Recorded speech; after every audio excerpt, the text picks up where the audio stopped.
Hi, your family dog listeners. Just a quick note before we start this episode. While it doesn't go into graphic detail, this episode does touch on issues of domestic abuse and intimate partner violence. So if you're listening with small children around or you're sensitive to those topics, you might want to exercise a bit of caution before going on. That's all, and enjoy the episode. Welcome to Your Family Dog, a podcast dedicated to helping families love living with dogs. Welcome back to the Your Family Dog podcast. I'm Tina Spring, and I'm joined today, of course, by the smart and pretty Julie Fudge Smith. And joining us today is my good friend, Carol Ann Adams. We've raised many a dog together, and Carol Ann has a long history working in all sorts of categories where dogs sometimes come into play. And pets in general. And so I thought it would be a really good idea to have Carol Ann on to talk about that and how those of us who are out in the world can maybe make all of that easier for pets and their people. So Carol Ann, welcome to the podcast. We're so glad you're here. Thank you. I'm thrilled to join y'all. Yes, Carolyn, we're very excited to have you here. As is our per usual, if whoever does the introduction, the other one gets to ask the first question. So I guess the first question that I have is, how did you get started in working in, especially with domestic violence and homelessness and dogs? And can you address some of the issues around pet ownership and some of the problems with dealing with getting people out of situations such as homelessness or domestic violence, and yet keeping their family intact, which may include for them very particularly their pet, either a cat or a dog? Absolutely. In school, I studied child and family development, and I was working for the Department of Human Resources as my first job out of college.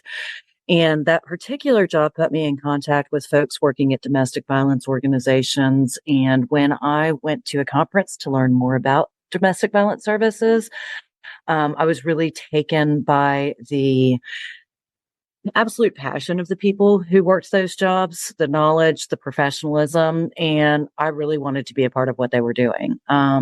Certainly, we all have experienced, whether we know it or not, friends, family, or us personally, intimate partner violence at some point. We all know someone. And so the feminist perspective also attracted me. And so I joined with that, and that led me to a career in social work. And so I have worked at Athens Community Council on Aging, and I have worked in other positions where I'm encountering people who are homeless regardless of their age, working with folks with substance use disorders. So I've kind of been around in a lot of different areas, and I've seen a lot of different things that are extremely helpful. Me being a dog lover and a lifelong dog owner, except when my parents wouldn't let me, is what led me to being particularly in tune to the concerns of people who have pets. Early on in working with folks who are dealing with domestic violence, I learned that one of the biggest barriers to leaving is pets. If you have an 80-pound German Shepherd, and that is who maybe protected you at times, who maybe was there to console you, who's your pet? Part of your family and your best friend. A shelter can't bring in an 80-pound German Shepherd. Usually your mom and your sister, if they are able to bring you in, can't bring in an 80-pound German Shepherd. Or if you're moving into an apartment with a friend, dogs may not be allowed. And so that was a critical problem when working with people who were victims of domestic violence. I'm not sure if you guys are aware, there's an organization in Athens in Georgia called Ahimsa House. Are you guys familiar? No? Okay. Ahimsa House was founded, I think it was founded in 2007 or 6, sometime back then, by a person who had been a victim of family violence and lost their pet to intimate partner violence. And initially it started out as a shelter, confidentially located shelter for pets when the pet owners were seeking safety.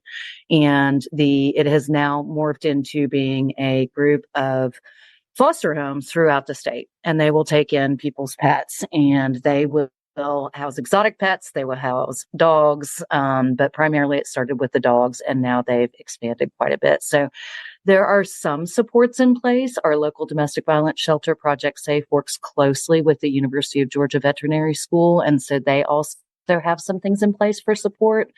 And certainly the issues that come up with people who are aging, particularly people who are homebound and receive Meals on Wheels.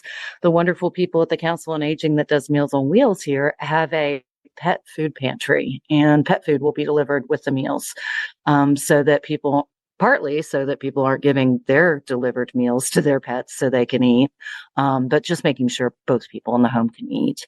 So it's always been a pretty important part. I've worked with homeless people whose pets kept them from getting into recovery from substance use disorder.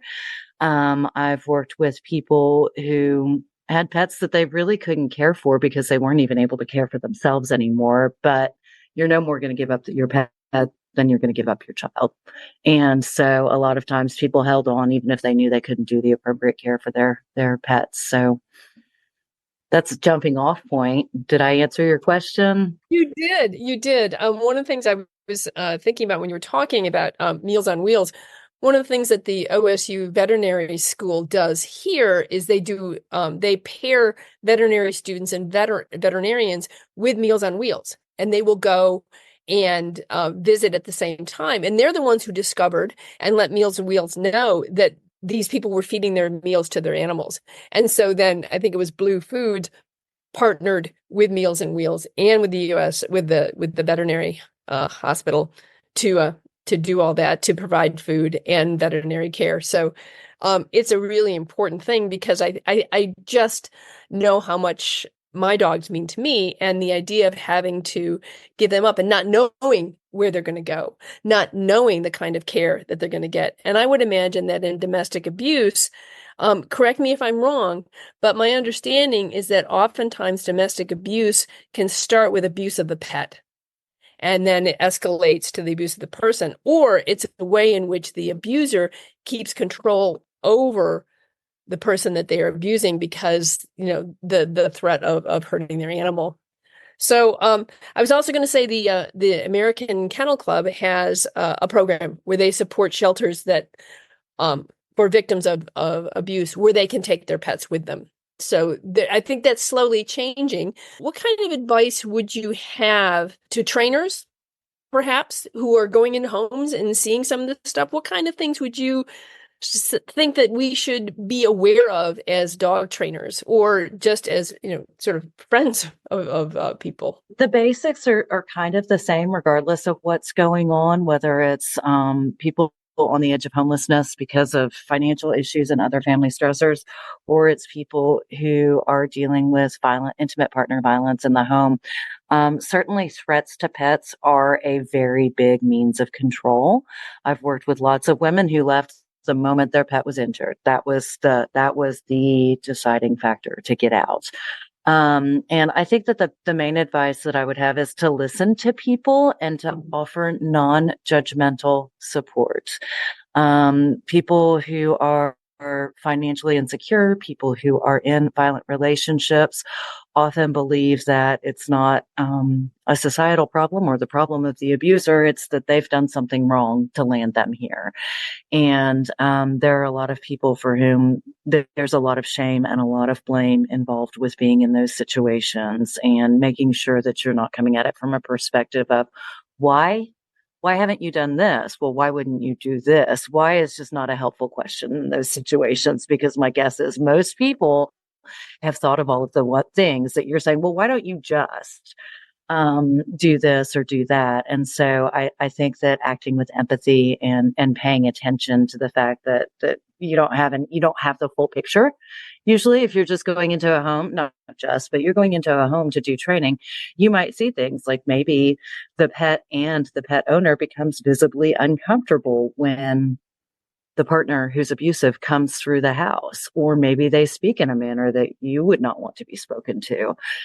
And raising it up, I don't think the appropriate approach would be to say, are you safe in that instance? But I think it's something that you add to your back of the brain knowledge about this person, that there may be safety concerns, that there may be things like that. And maybe in another instance, ask them, how are things at home? Do you feel safe at home? Everything good there still? So I can tell you, as a trainer, it's one of the things that made me stop going into people's homes was over a long career, I've had 3 incidents where it was pretty obvious that domestic violence was occurring. I was caught in the middle of a situation where I ended up getting involved with law enforcement and getting people out of homes. And I was happy from the perspective of I was happy to help somebody, right? But it was also very uncomfortable, and I was definitely out of my depth, and was glad I was friends with Carol Ann and could call, because I was like, what do I do? I think that for me, I was so surprised in each of the incidents where something occurred that it just came out of nowhere. And there was a little bit of like, wait, what's going on? Like, what just changed? Something just changed. At one of the cases, I had the partner who was inciting that was abusive, had actually trained the dog to injure the other partner and the kids.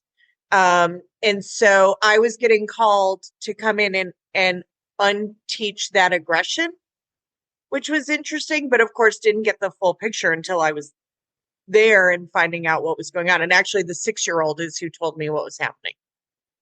Right. Mom was mortified that I was brought into the loop. Right. And so I think, yes, I think it can happen in any walk of life. You can be Absolutely. somebody in book club and you go to drop off a book and all of a sudden you're like, whoa, what is up? So do you have any advice for the person who, is just going along their day and minding their business, and all of a sudden they find themselves in that what the heck is going on moment about how to best love that person?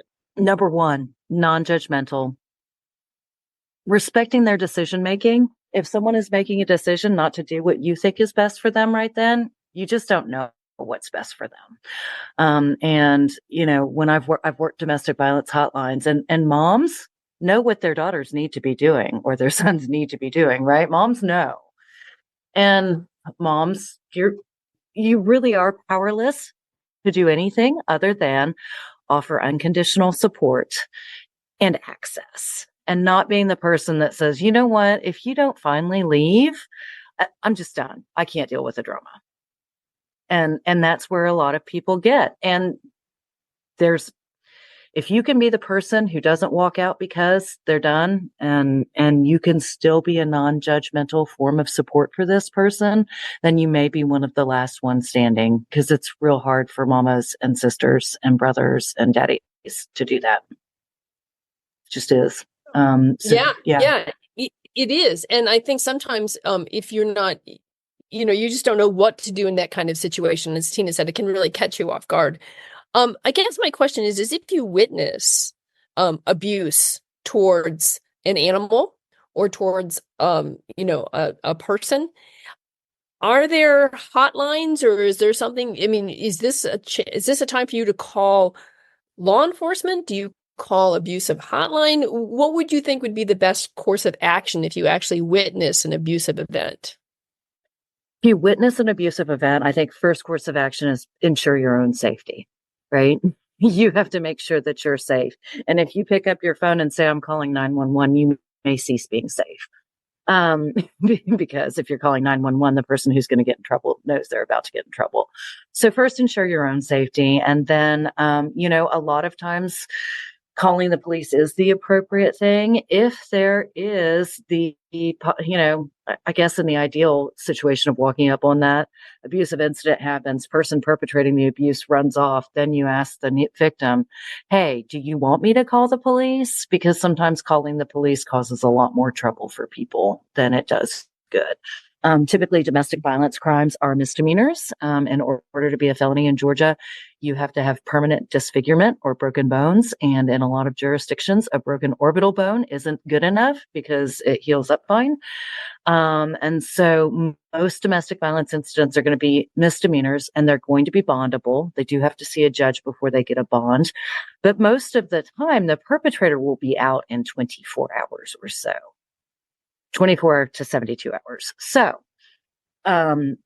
it's sort of like stirring up a hornet's nest sometimes. What Yeah, I think this is information that I was not aware of. I live in Ohio. I imagine that the laws are probably similar, but I don't know that for sure. Um, but the other thing I was thinking is that yes, sometimes it can be even worse. But if the person's taken away for 24, 72 hours, and you can offer, and so then the person who was the animal that was the victim of the abuse, if the perpetrator's at least removed from the scene for a while, what can you do next other than just support? Can you help connect them to a abuse hotline? I mean, is that the point where you step in and say, hey, let's see what we can do to keep you safe because he's going to get out? I'm assuming absolutely. mostly it's a male. I don't mean to be sexist about this, but most abuse happens male on female is my understanding. Not that it doesn't happen the other way. But And I will say that typically I say, you will hear me say she and her and females throughout. I do acknowledge that there are male victims of domestic or intimate partner violence. There are victims of intimate partner violence in same-sex relationships. And just like Tina was saying, it doesn't matter if it's the doctor or the accountant or the janitorial worker. It's happening in all of these families. I think that I'm going on a little bit of a tangent here, but often we see it more in low income families because they are more watched and their homes are closer together. There's less privacy when you don't have money. And so I think that it's brought to the attention of the public and the law enforcement a lot more frequently. And that's the ones that we hear about. So there's that. But I think that, yes, offering resources is critical. Every state has a statewide hotline that you can call. And I'm going to speak to how it works in Georgia. There's a 1-800 number in Georgia for domestic violence hotline. When you call that line, you get routed to the shelter in your area. With the advent of cell phones, sometimes that routing is not as correct as it once was. But I say that like cell phones are new, but you know what I'm saying. So yes, I do, because my cell phone thinks I live in Tennessee. Right. I don't know why it keeps, today I was looking for a FedEx box and it had me go to Plano, Texas. I'm like, I'm not driving 15 hours through a FedEx box. So yes, they can. So what you're saying is verify that it's the closest shelter, right? Yes. And the shelter advocates typically who are answering the phone will say, hey, where are you calling from? And you tell them the county and they say, hey, I'm going to put you in touch with someone in your area, and they get you to the right person. But I know in Georgia, there is a certified domestic violence shelter that serves every single county in the state. Many of them serve multiple counties. The one in our area serves 4 counties. But there is a shelter. It's not just a shelter, though. What most victims of domestic violence, intimate partner violence don't understand is that it's not just going into a shelter. There are far more services provided on an outreach basis, and that can be as minimal as safety planning. If you plan to stay, how are you going to protect yourself when the next incident happens? How can you keep your pets safe? How can you keep yourself near exits if you need to be near exits when these things happen? Do you need to teach your pet a recall word that they will listen to over anything in the whole wide world to get them out the door with you? And so there are certain things. So certainly referring to the state domestic violence shelter, they will typically know the resources for the pet programs. And so even if an individual shelter or organization doesn't have a pet program, they will be able to direct victims to how to arrange for safety for their pets if they're ready to leave. And even for people who are ready to leave a violent relationship, there's a misunderstanding that they just automatically go to a shelter. My first question is, okay, do you think this person is coming after you? And if the answer is no, I don't think that they would. It's never escalated to violence against me. Would you be safe at your mom's house? Would you be safe at a friend's house? And sometimes the answer is, I have a cousin 10 states away who would happily let me live there with my dog. I just need to get there. And then the shelters typically try to figure out how to get you and your dog to where you're going to be safe. So certainly I would absolutely recommend in family violence situations that you immediately to the state hotline, and even the national hotline will get you to the right place. Yeah. And then those folks will know the resources. So if someone wants to volunteer, for example, to be a foster home for someone who is experiencing domestic violence and they need a temporary place for the dog, how would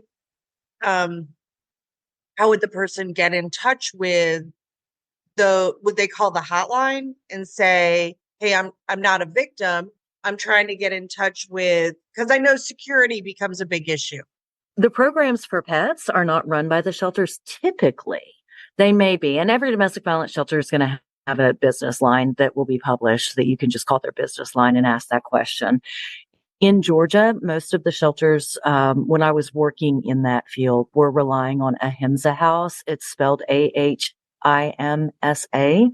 And Ahimsa House's website can tell you how to help them out and volunteer with them.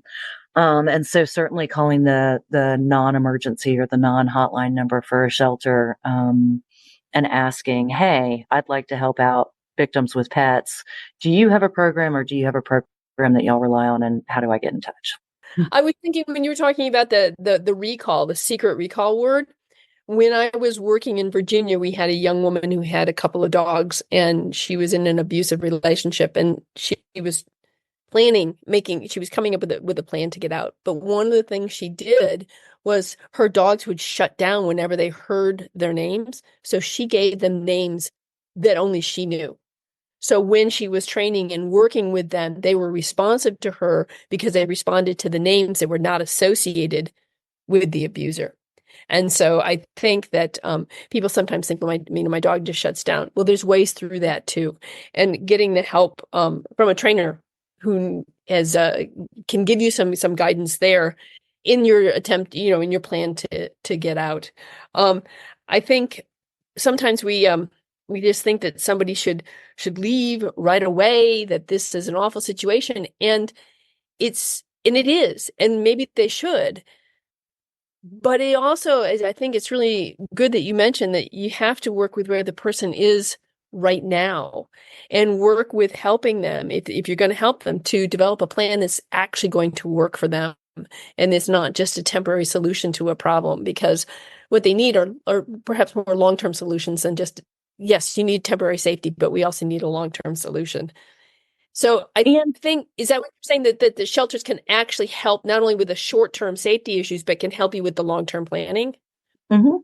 They help with the long-term planning, and they also can help with, if you're not ready to leave yet, safety planning, which is basically looking at when do these, identifying things that when you're in it, you may not be identifying it. Are there particular triggers that set off an abusive incident? Are there different things? Do people would say, I always knew that it was coming. And sometimes I would instigate, because I would rather get beat on Friday than on Monday when I have to take the kids back to school.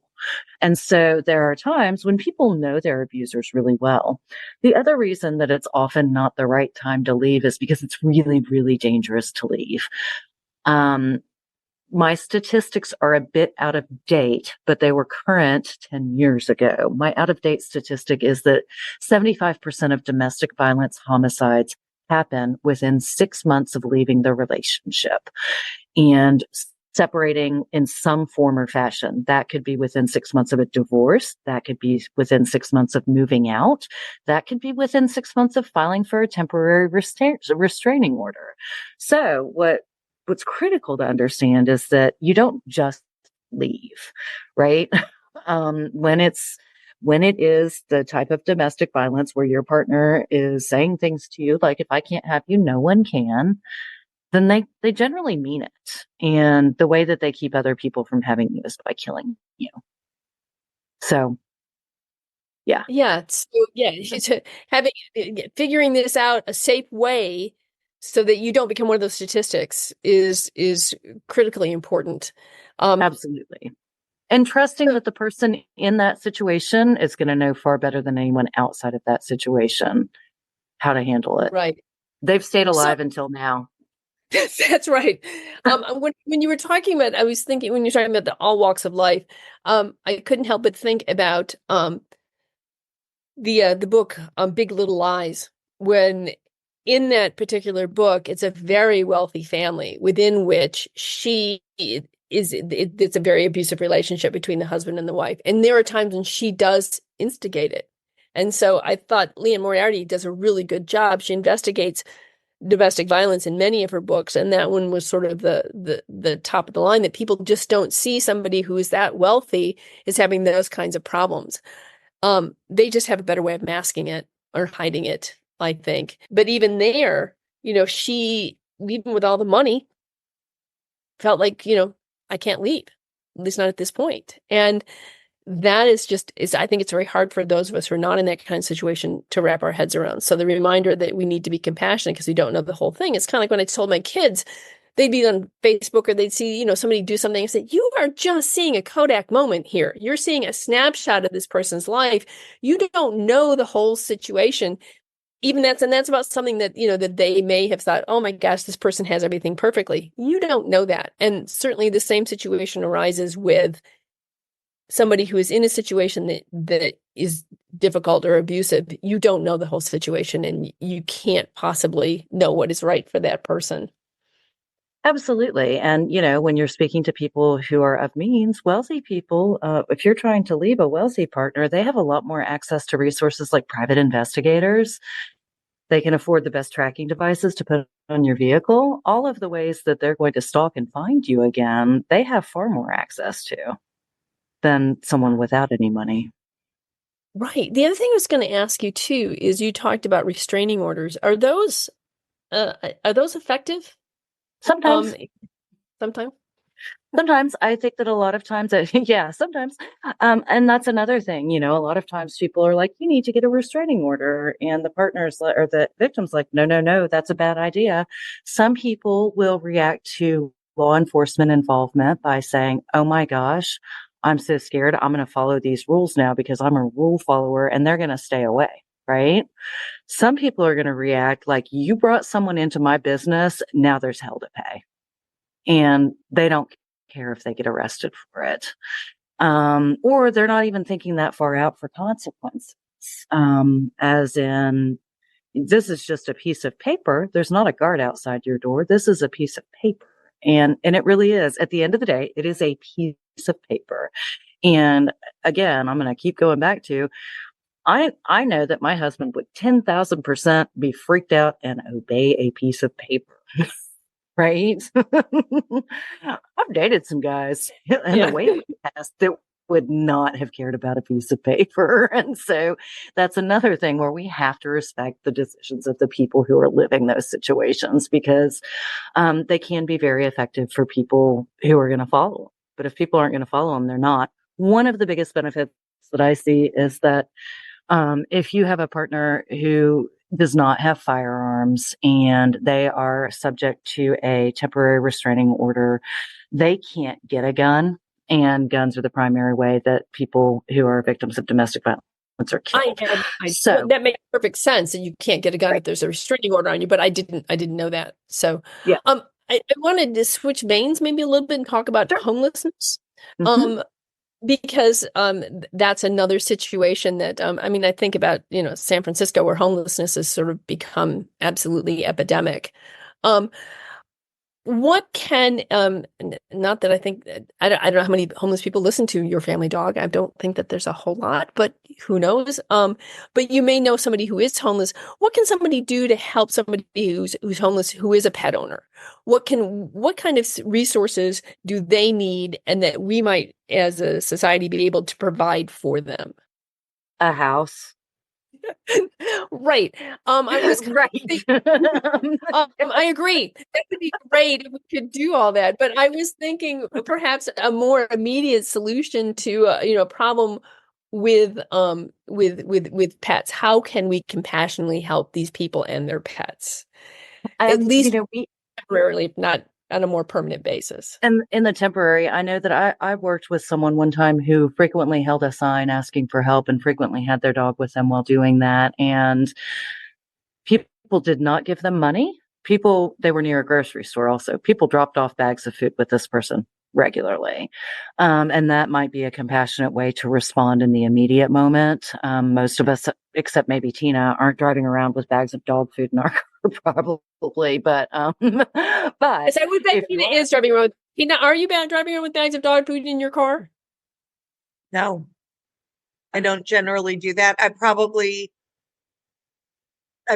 should, but I don't. Okay. Um, I just figured you're all over the place with animals and stuff, but I guess you feed them at home like the rest of us.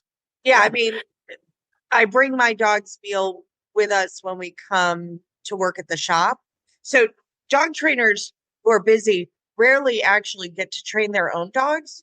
So when I do that, I bring their food and I practice all the things I tell people to practice with their dogs, with my dogs. So yeah, I sometimes have food with me, but most of the time it's things like string cheese.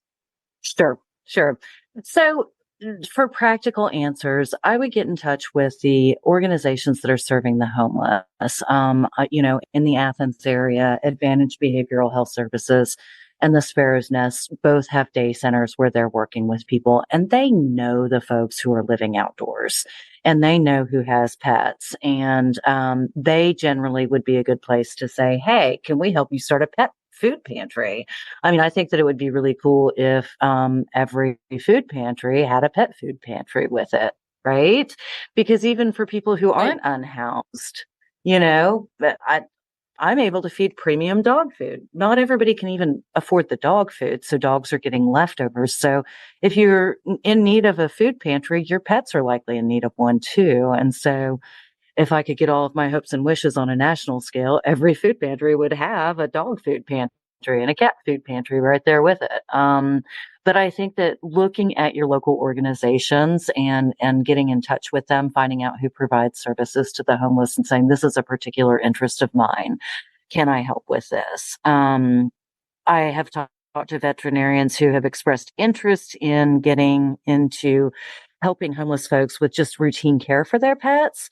And I haven't seen anything get off the ground yet, but it would be really, really cool if some of the folks who are involved in things like you were mentioning about Meals on Wheels would also jump into, like, how do we serve the unhoused population and make sure that their pets are getting basic care? Yeah. When you said that, I was thinking about I have a good friend who runs the behavior department at OSU in the veterinary hospital. And you can, if you have a good experience, you can, they were contacted me at the end of the year, you can give a donation in the name of that vet to a particular aspect of the veterinary hospital.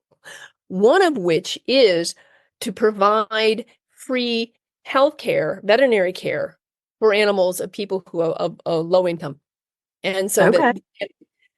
I mean, I think that, I don't know what the University of Georgia does at their veterinary hospital, but that would be another thing, because they may also have a program where they're actually getting vets out into into neighborhoods. One of the things I did at OSU, I attended a seminar, and the director or the dean of the veterinary hospital school was saying one of the things that he really wanted to do is he realized through Meals on Wheels is that there were certain populations and neighborhoods that were not being serviced, that because there weren't people that knew that neighborhood. And so what he wanted to do was to diversify the population of vet students to get people who would serve these lesser served areas. And because the application to vet schools is so high, in 1 year, he was able to make a 50% change in the diversification and didn't lower a single credential to get people into the school. And one of the things that he turned and looked to was he looked to veterans who, had worked with animals. And so he upped the number of men, because that's actually a lower number of people going to vet school. He upped the number of veterans and a variety of other people in order to provide people who would be willing to go into some of these areas that need more service. So I think some people are quite aware of it. I haven't followed up and seen how the project is going, but I know that OSU is very concerned about providing services to those who cannot get it other ways. So something to That take a is look at. wonderful. Yeah, and we definitely, I think that looking in and checking in with UGA about what they're doing would be a great idea. When I was working in the domestic violence field, we were certainly in contact, and they were more than willing to help then. And so my guess is that they would probably be willing if they're not already doing something. Well, and Yeah. your local veterinarian, I mean, even you don't have to be near a vet school to be able to support good works in your community, right? So talking to your local vet who maybe you use and you love and saying, can I donate to a fund to help with people who are struggling to pay vet bills. Our local humane society has a food pantry for pets. So when last I looked, no one even needed to prove, how little they made or whatever. They could just say, like, hey, I need help feeding my animals, because it keeps animals out of the shelter, right? If someone has a sudden change that they can't afford to feed them, the dog or the cat, it's much easier and better to support that animal in the home they're in, and to really have a rallying cry in the community for how to help this individual family. So I think, like, just networking with your local humane society network. And if they don't have a food bowl program, offer to help do one. Like, call an organization that has a food bowl program and say, how did you start it? So we talked about homelessness. We've talked about DV. I'd like to also talk about elder care and seniors, and ways that our listeners can either get services if they need them, or help families that are aging and maybe are struggling to take care of their pets or transition with their pets, like from one kind of living to another. The resources, contacting local senior centers. There is a senior center for every county in the United States. I think there was an act way back in the 60s, I believe or 60s or 70s, that got that started. So there are resources for seniors in every community. And I can't imagine at this stage that they haven't all faced this at some point. I imagine that there are places where you will get the answer that we don't have anything for that right now, which would be a wonderful opportunity to say, hey, can we start a pet pantry for you? And so certainly getting in touch with an area agency on aging, which serves multiple counties, is always a good idea. And then local senior centers always know who's doing what in your area. It seems to me that for elderly people as well, one of the things that they also probably can't do is get their dogs out for physical exercise as much as they would like. So it could be that they have the means to care for them. They can afford the food and, the vet care, but they can't either get to the vet or they can't get their dogs out for a walk. So I was thinking that, this would be another thing. If you, some of our families who are listening, if you have a Boy Scout or a Girl Scout troop, that would be something that they could set up as a project, would be to walk dogs for elderly people. So it's not just where can I throw money? You can also throw time, and you can get your kids some volunteer hours if they need it. So, but I think that a lot of this could be done through a community center. The other thing you might want to do is check at your local church or parish, that they probably know that in the office who the elderly people are, the homebound people who are, like, for example, at our church, we have Eucharistic ministers that take the Eucharist to homebound patients so that they can have the Eucharist in their home. Those might be a great candidate for, a dog walking service, or let's check and make sure that they're on Meals on Wheels. So it doesn't necessarily have to be even through a vet or through the veterinary hospital. There's lots of different ways if you want to get engaged. And I know that, like, at both of the churches that I've attended in this area, there were areas to donate food for both pets and for people. So there are private services as well. Well, I want to thank you for coming and sharing your expertise with all of us, and letting us all know what kind of services are typically out there in communities, and also so that if anybody listening needs services, they can find them, and also to know how to bless and share the load in our community with families that may be in need and need some extra support. I think that's really important. And honestly, I know a lot of people Dr. Becker talked about that Forever Dog was partially written because she knew that people will change to create life that's better for their pet when they might not make those same decisions just for themselves. And so, I don't doubt that in all of these situations, I have a lot of elderly clients that really the only interaction they have every day is with their dog, right? With their pet. So losing access to that pet would be devastating, right? And I've had a couple that they've gone in for surgery and the pet came and stayed with me and then returned home when they could manage things again, that I've just done, privately. But I think it's important to know that those resources are there. And if they aren't, to help your community build those resources so that someone isn't having the choice between surgery and losing their pet. Right. Good point, Tina. Carolyn, I wanted to ask you, is there anything that we didn't cover that you would like our listeners to know about any of the topics we discussed? No, I think everything has been really informative today. I think that, when just an overall theme that when approaching people who are in any of the situations we've discussed, elderly, infirm, family violence, housing status issues, that empathy goes a long way if you're dealing with a one-on-one situation. And there are already great groups in every one of those areas doing the work and adding ideas to their work. They're going to jump on board. And I think that it's a wonderful idea if you want to reach out and help people who are already working with those populations. Thank you so much.